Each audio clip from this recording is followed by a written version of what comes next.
Кафеде келді ма? Келді. Мынаны кім әкелді?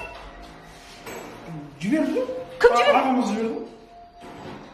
Ойбай, мен қара түсін таңдаймын. Ақ не сайын олай, мен қара деп айттым ғой, қара. Мынау болмайды десең кір көтермейді ғой, кім жуады? Қазір мен қарасын жіберемін. Мынаны жабыстырмам деп, қарасын әкелемін. Кім жабыстырады? Мынау не ақ? Ағаңыз жіберді ме заказ? Бұны жабыстырмайтын болса, жеңгеңізге қарай алып кафеге алып беріңіз деп еді. Қараңыз, апам көгітеді ғой, астынан түстес болсын деді. Қызық па? Қазір көгітеді, көгітіп түсіреміз. Онда сіздер бүйтіңіздер. Ағаңыз ағын, жеңгеңіз қарасын, апаңыз көгін сізге аралай түсіне. Қызыл?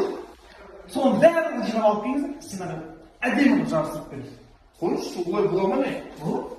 Бәрі көгіне шығасыз. Өткізбе уақытыңды